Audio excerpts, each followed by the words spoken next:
Anti-counterfeiting trade agreement. The name is misleading.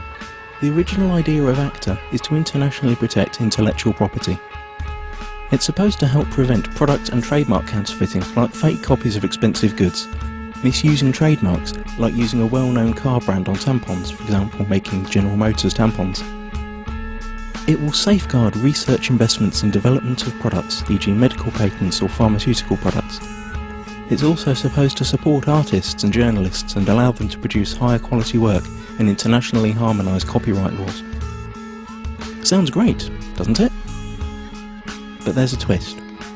The Oxford English Dictionary defines a counterfeit as, quote, a fraudulent imitation of something else. But when a file is copied on the internet, it is exactly the same as the original, not an imitation, and it is not stolen since the original is not removed. The information is simply being shared free of charge, so counterfeiting has nothing to do with it. Let us explain. Intellectual property is never really defined within ACTA. It could mean trademarks, or it could mean any idea or information which later could be copyrighted, restricted and criminalised. This will have a tremendous effect on the internet as we know it. The actual ACTA text covers a huge range of topics and is very complex and hard to grasp, so we will explain what happens on the internet in a hypothetical real-world analogy. Imagine paying for a cookery course.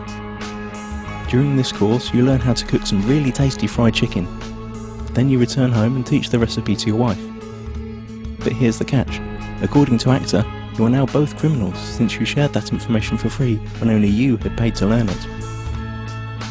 The ACTA regulations are clear. When you're suspected of sharing copyrighted information, depending on the country you live in, then your access to any kind of courses will be blocked, you will be fined or sent directly to prison. But surely no one would find out that you'd shared the knowledge of the secret fried chicken in private at home. And you're right. Under current law, no one would. But ACTA deals with this through excessive surveillance. All your communication will be monitored, and not only yours. Your family, your friends will all be observed, just in case.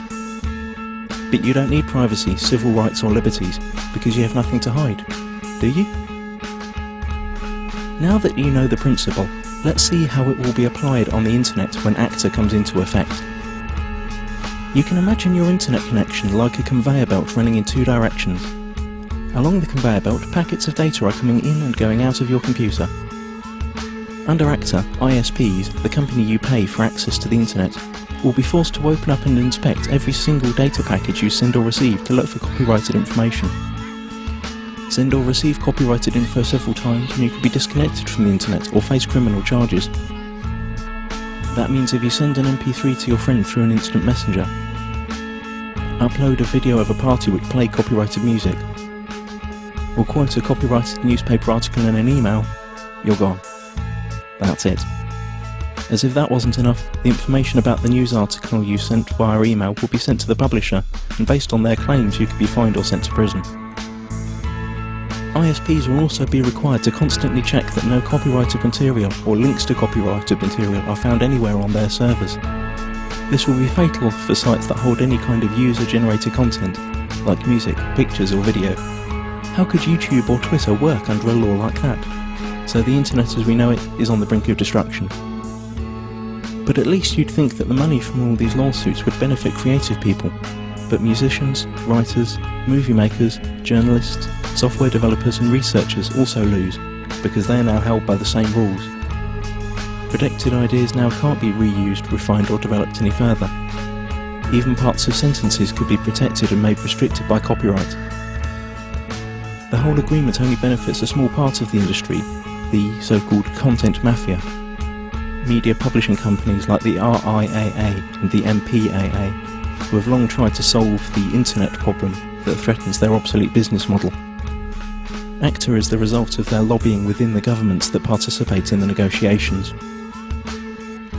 Latest leaks indicate that techniques that bypass the planned content filter and blocking infrastructure will also be made illegal. And the worst thing? It's all done in secret. If you're European, it's even being done by people who haven't been elected by the public.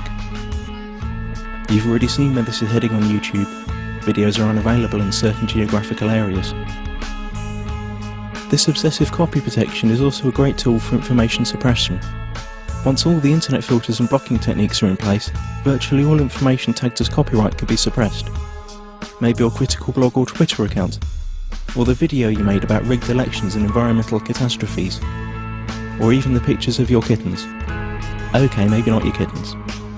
Not unless you painted a Coca-Cola logo onto their fur.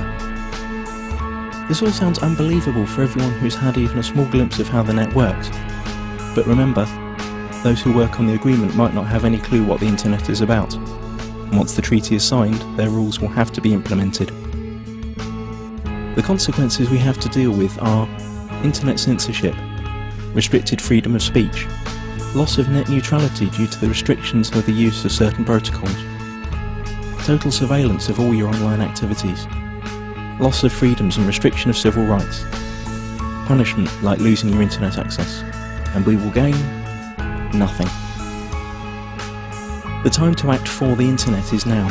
Google ACTA. Load your tweets and photoshops, let it be known that no one messes with the internet, and take it to the streets. Stop the Kraken.